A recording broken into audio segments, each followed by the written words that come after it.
siang Bapak. Selamat siang. Bagaimana kabarnya hari ini? Kabar baik. Luar biasa, sehat-sehat. Sehat-sehat. Terima kasih Bapak sudah meluangkan waktu pada hari ini sesuai dengan kontak kita di hari kemarin. Hari ini saya akan hadir mewawancarai Bapak. Ya, terima kasih. Ini terkait dengan pengalaman Bapak sebagai pimpinan di sekolah ini, khususnya dalam pengambilan keputusan. Nah, pasti hampir setiap hari Bapak sebagai pimpinan itu mempunyai sebuah kewajiban atau tugas, yaitu mengambil keputusan. Nah, maka tujuan kita hari ini Bapak bisa sharingkan sejauh mana pengalaman Bapak terkait dengan pengambilan keputusan. Saya menyiapkan sejumlah pertanyaan yang mungkin bisa di-sharingkan sejauh mana yang Bapak lakukan. Nah, pertanyaan saya Pak, bagaimana Bapak selaku kepala sekolah selama ini mengidentifikasi kasus-kasus, ada kasus dilema etika maupun kasus rujukan moral? Baik, jadi permasalahan atau kasus di lembaga ini, entah itu dia berupa dilema etika atau moral, itu banyak sekali. Tetapi sebagai kepala sekolah, tentu saya mengamati dulu permasalahan yang terjadi atau yang timbul itu. Kemudian dari semua persoalan saya kumpulkan semua informasi. Kemudian yang informasi atau permasalahan yang dianggap faktual atau masalah yang dianggap penting, kemudian saya ambil tindakan. Itu berarti bahwa Bapak melakukan dulu pengelompokan. Ya. Apakah masalah ini dia masuk di dilema etika atau dia masuk di rujukan moral. Setelah itu baru diambil sikap. Nah, tentu yang pertama kalau bilang mengambil yang urgensi lebih dulu. Nah, kira-kira bagaimana Bapak menjalankan pengambilan keputusan di sekolah Bapak, terutama kasus-kasus yang berkaitan dengan dilema etika? Saya mencari solusi dengan melibatkan berbagai pihak, seperti saya akan berdiskusi dengan komite, dengan dewan guru senior, dengan pemerintah setempat, baru saya ambil keputusan untuk apa bisa dijalankan. Intinya keputusan yang saya ambil itu tidak mengorbankan siapa-siapa, entah itu keluarga atau dewan guru atau komite atau pemerintah, tidak mengorbankan siapa-siapa, dan intinya kepentingan bersama. Kalau berkaitan di sekolah, itu tentu untuk kepentingan sekolah murid ya. Siswa yang lebih diutamakan. Nah, apakah semua keputusan itu harus melibatkan unsur-unsur komite atau unsur-unsur guru? Ataukah ada kebijakan atau pengambilan keputusan yang memang keputusannya tunggal? Ya, jadi tidak semua dilema atau permasalahan itu melibatkan pihak-pihak ini. Hanya dipilih dulu, dipilih dulu. Kalau untuk sekolah saja, maka dibicarakan di lingkungan sekolah saja. Kalau memang itu menyangkut sosial kemasyarakatan, tentu saya harus bicarakan dengan komite, dengan pemerintah setempat, untuk sama-sama kita ambil solusi. Saya semakin penasaran nih Pak. Kira-kira langkah-langkah apa yang Bapak buat sebelum keputusan itu diambil? Jadi semua permasalahan yang timbul tentu kita identifikasi dulu, kemudian identifikasi, mencari informasi, dari fakta-fakta apa benar atau tidak yang terjadi, kemudian baru diambil keputusan. Adakah hal yang dianggap paling efektif, yang paling baik, yang paling mujarab dalam pengambilan sebuah keputusan pada kasus-kasus dilema etika? Ya, jadi kalau hal-hal yang efektif itu tentu untuk dijalankan terlebih dahulu.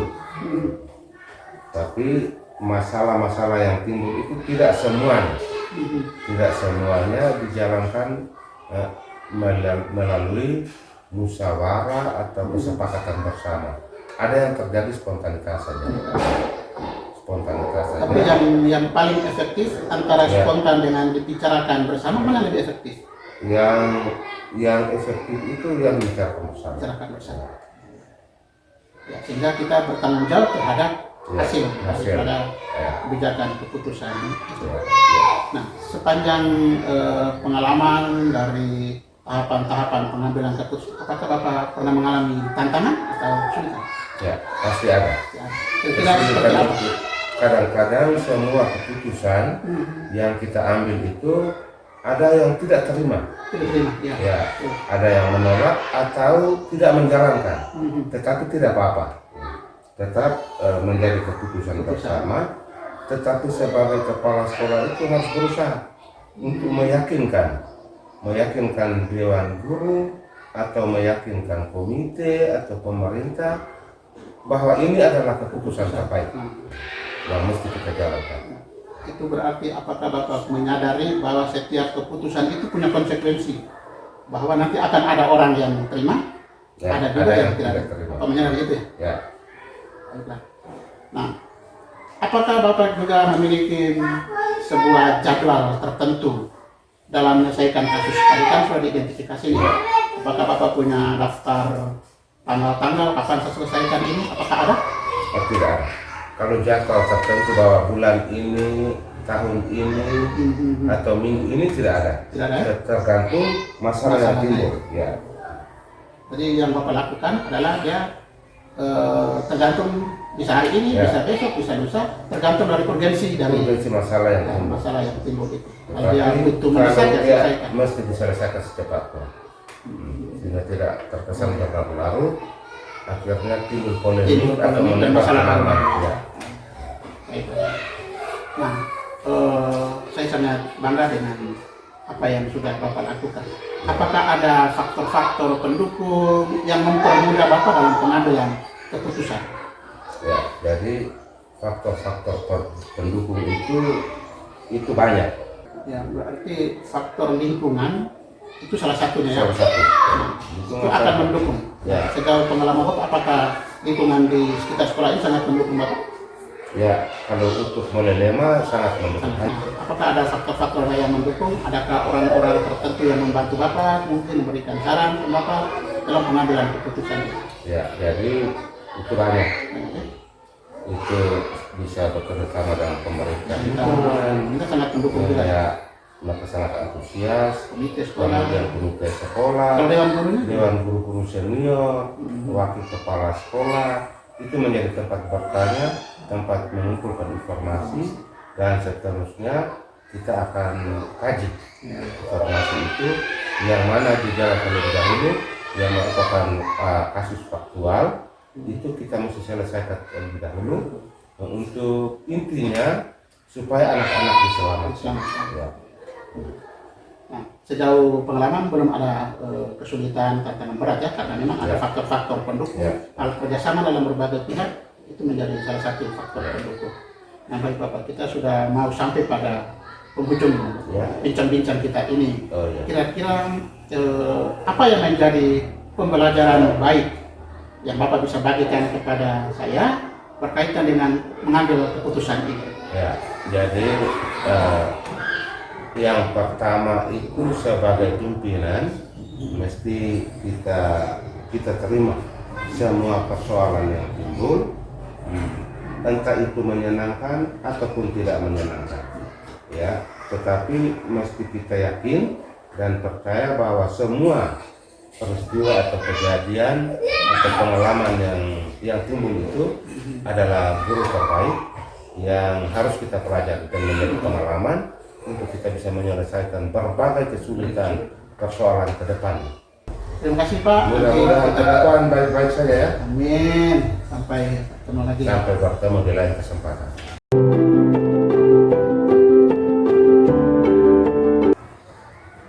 Baik, selamat pagi Bapak. Selamat pagi.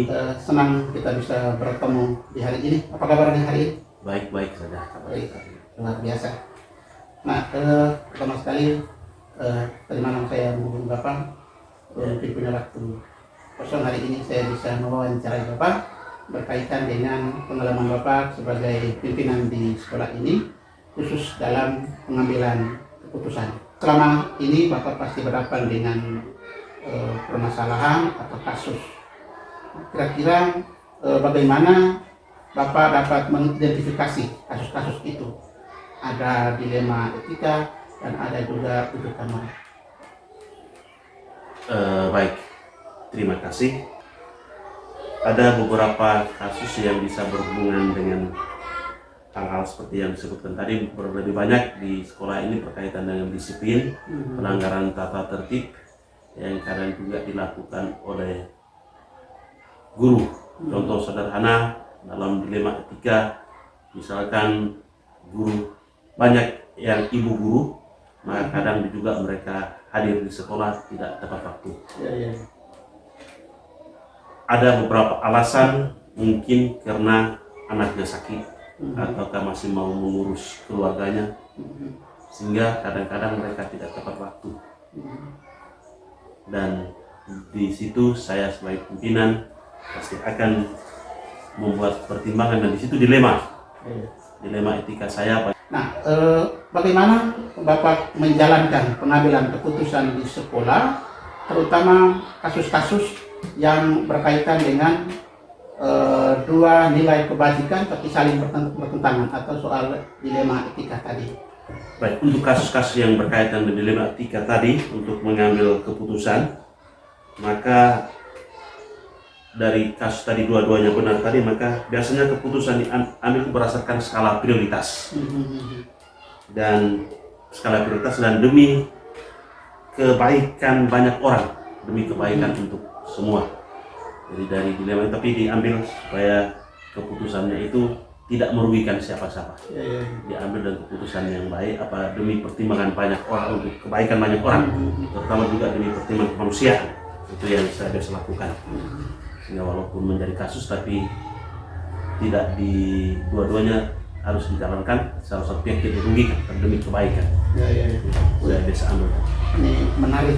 Kalau boleh tahu langkah-langkah atau prosedur seperti apa ketika Bapak mau mengambil sebuah keputusan, apakah dilakukan sendiri atau tahapan-tahapannya seperti apa? Bisa dijelaskan. Langkah-langkah yang saya biasa lakukan itu, saya biasanya identifikasi kasus. Setelah saya identifikasi kasus, saya juga bisa analisa kasus.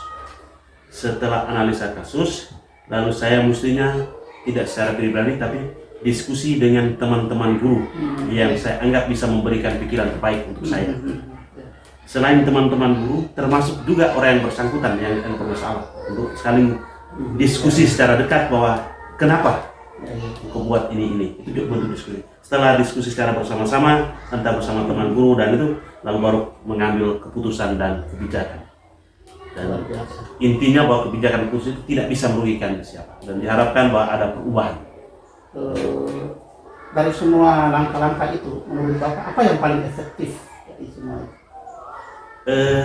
Dari langkah-langkah yang saya lakukan itu, biasanya yang saya rasakan paling efektif itu terutama pada bagian analisa kasus. Setelah itu saya diskusikan bersama teman. Setelah diskusi saya mengambil keputusan, lalu juga harus ada evaluasi atas keputusan itu. Evaluasi itu bisa bentuk perilaku yang saya bisa amati, bakal ada perubahan, berarti pasti keputusan itu jalankan. Tapi kalau tidak ada perubahan, berarti dengan sendiri keputusan tersebut mungkin tidak dijalankan. Maka bisa evaluasi, bisa buat perbaikan, pembaruan, ataukah saya bisa melakukan ulang bahwa yang ini belum dijalankan, maka bisa jalankan. Baik, sejauh evaluasi keputusan yang Bapak lakukan, apakah ada tantangan yang dihadapi? Ya, selalu saja kadang-kadang ada tantangan. Tantangan yang dihadapi itu kadang-kadang tidak menjalankan keputusan yang diberikan. Itu menjadi tantangan. Ketika diberikan, ya atau diberikan sudah putuskan, diharapkan dia bisa mengambil perubahan, tapi tidak menjalankannya. Itu menjadi tantangannya ya. Kadang-kadang dijalankan tidak dengan sepenuh hati. Iya, ya, tidak dengan sepenuh hati. Kalau yang seperti itu, tindak lanjutnya kalau memang Oh, kalau seperti tindak lanjutnya artinya secara diskusi dipanggil yang baik, lalu diarahkan kalau boleh dijalankan dulu atau ditanya kenapa tidak jalankan. Mungkin ada pikiran-pikiran baik yang masukkan untuk kita. dari lakukan Lakukan revolusi ya, revolusi antara dua ya, ketika antara pimpinan dengan yang bersangkutan atau anak-anak yang bersangkutan untuk menemukan apa apa kesulitan dia. kesulitan dia untuk tidak bisa menjalankan. Nah, lalu apa hal baik yang mungkin selama ini sudah dilakukan terhadap keputusan itu? Hal baiknya kira-kira, kalau tadi itu soal tantangan. Sekarang hal baik positif.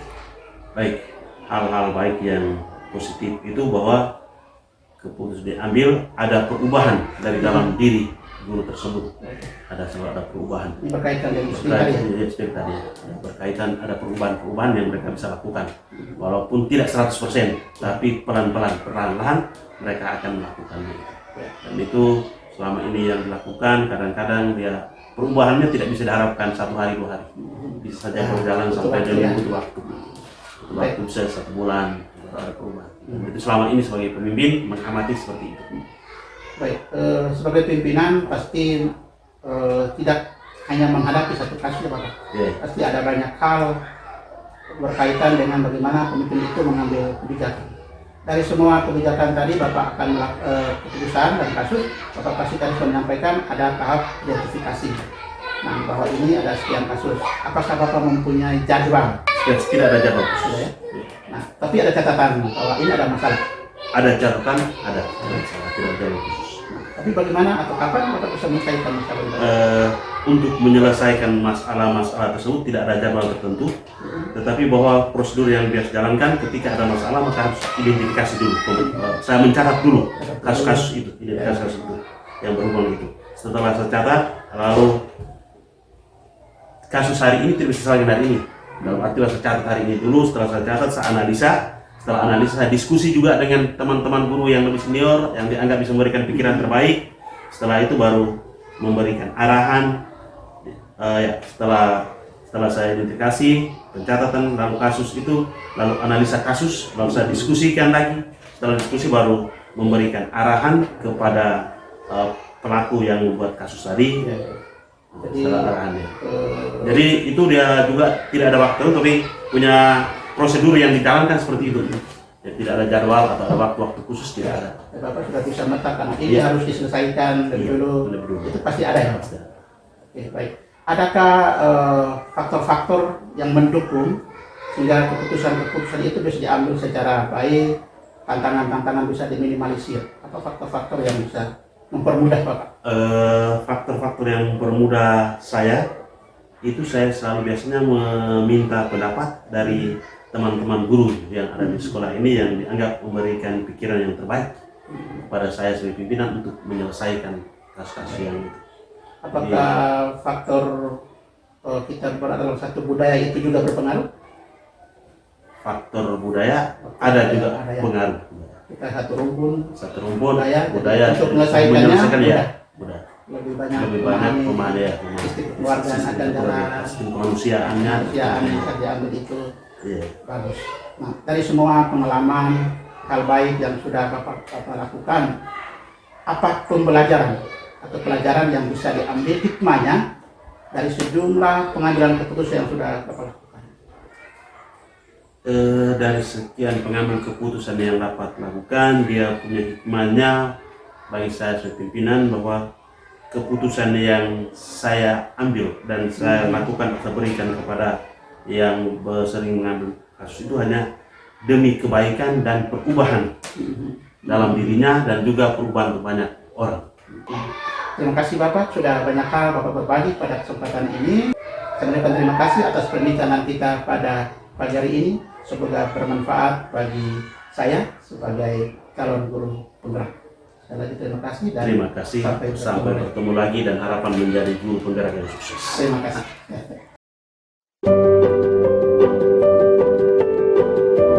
Selamat pagi Bapak Kepala. Selamat pagi. Bagaimana kabarnya? Puji Tuhan dalam keadaan sehat.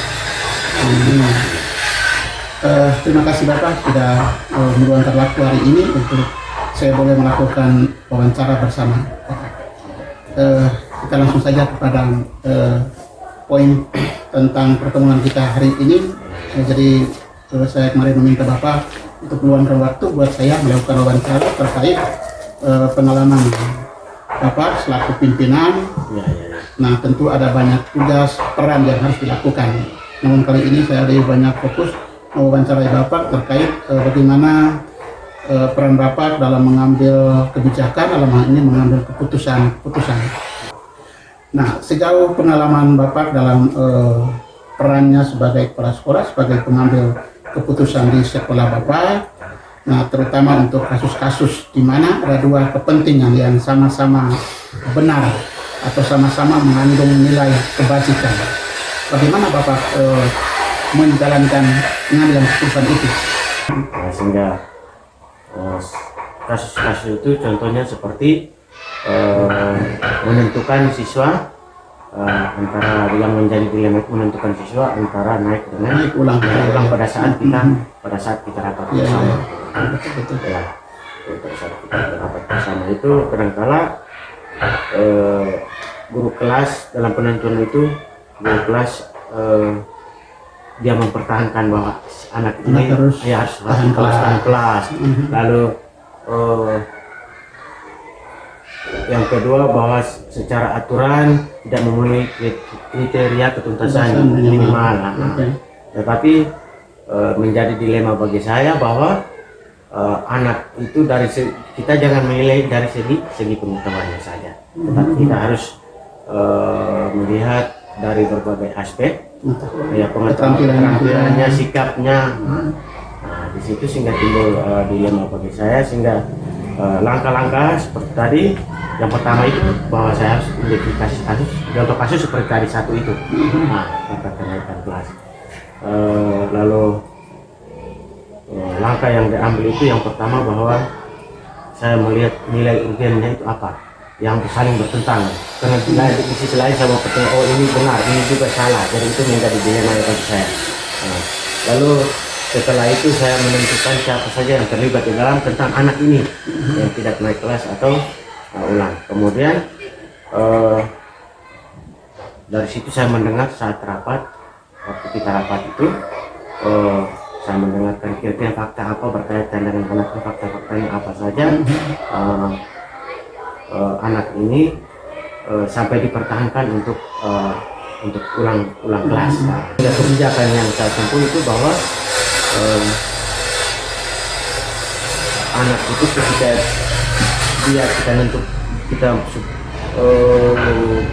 kita menentukan dia naik kelas, kita jangan lihat dari sisi pengetahuannya saja, tetapi dari keterampilan sikap dan dia punya pertimbangannya bahwa anak itu memang dari segi pengetahuannya dia belum mampu, tetapi dari segi lain dia mampu. Apa hal-hal yang selama ini menjadi tantangan? Moral, etika saya sebagai pimpinan, saya sebagai pimpinan itu di sana saya ada rasa macam tertekan begitu ya. Jadi tantangan yang Bapak hadapi bahwa ada saja orang yang memang tidak sependapat dengan pikiran Bapak atas dasar belas kasih tadi. Nah, ada yang lebih mementingkan aturannya. Nah, tapi tadi Bapak dari tantangan itu Bapak bersedia sebagai pimpinan untuk mengambil resiko apapun. Luar biasa ini. Nah, apakah Bapak memiliki semacam jadwal khusus untuk melakukan penyelesaian kasus yang berkaitan dengan dilema etika? Jadwalnya memang tidak ada jadwal khusus. Berarti selama ini tidak pernah melakukan identifikasi masalah dan juga melakukan jadwal dalam penyelesaian. Tetapi ketika masalah itu ditemukan, itu langsung dilakukan rapat atau secara pribadi mengambil keputusan. Baik. Adakah seseorang atau faktor-faktor apa yang selama ini mempermudah atau membantu Bapak dalam pengambilan keputusan? Satu-satunya saya minta pendapat dari teman-teman. Apa yang bisa Bapak belajar dari pengalaman yang sudah Bapak lakukan selama ini? Jadi saya pengalaman dari dalam benak saya itu yang saya lakukan bahwa jalan satu-satunya adalah supaya mengurangi kasus-kasus contoh satu tadi itu, lalu begitu pun kasus-kasus yang lain, maka pembelajaran atau langkah yang harus diambil adalah bangun komunikasi, kolaborasi atau kerjasama di antara semua pihak. Saya mengucapkan banyak terima kasih, tetap semangat dan sukses sekali dalam jalan Ya, Anda. ya.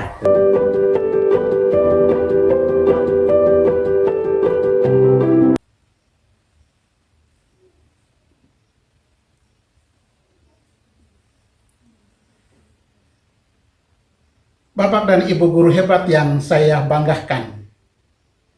Terima kasih sudah menonton video hasil wawancara yang saya lakukan pada 3 kepala sekolah berbeda untuk memperdalam modul 3.1 pendidikan guru penggerak tentang pengambilan keputusan berbasis nilai-nilai kebajikan sebagai pemimpin.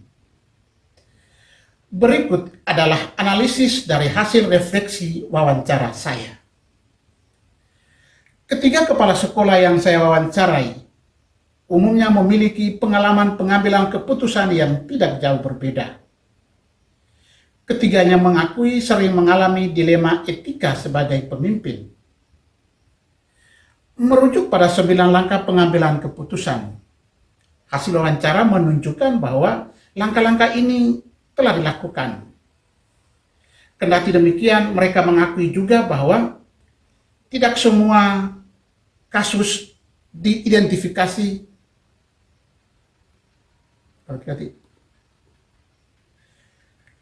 Kendati demikian, mereka mengakui bahwa setelah semua kasus diidentifikasi, namun tidak dijalankan secara khusus untuk penyelesaiannya.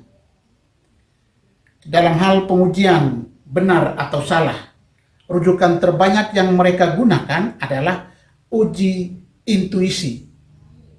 Tunggu. Dalam hal pengujian benar atau salah, rujukan pengujian terbanyak yang mereka pakai adalah uji intuisi yang mengandalkan tingkat perasaan. Demikian pula dari keempat paradigma dilema etika, ketiga kepala sekolah memiliki paradigma dilema etika terbanyak pada rasa kebenaran lawan keadilan dan jangka pendek lawan jangka panjang. Jika dianalisis menggunakan prinsip resolusi, maka prinsip penyelesaian dilema etika yang sering dipakai adalah berpikir berbasis hasil akhir atau end basic thinking dan berpikir berbasis rasa peduli atau care basis thinking. Dalam proses pengambilan keputusan lebih banyak dilakukan melalui komunikasi yang kolaboratif dengan melibatkan dewan guru di sekolah dan pihak-pihak lain terkait sesuai dengan identifikasi yang dilakukan. Dari kegiatan wawancara ini, pembelajaran yang dapat saya ambil adalah saya semakin menyadari bahwa menjadi seorang pemimpin bukanlah sebuah perkara yang mudah, terlebih dalam hal pengambilan keputusan yang berkualitas.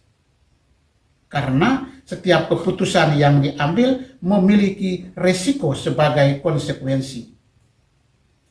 Kendati demikian, dengan tanggung jawab, keberpihakan pada murid, dan mengedepankan nilai-nilai kebajikan universal dalam pengambilan keputusan, akan mengurangi risiko menjadi seorang pemimpin dalam pengambilan keputusan. Hal ini juga tentu didukung oleh pengambilan keputusan yang dilakukan melalui komunikasi yang kolaboratif, baik secara internal sekolah maupun eksternal. Demikian analisis dan refleksi saya. Salam guru penggerak.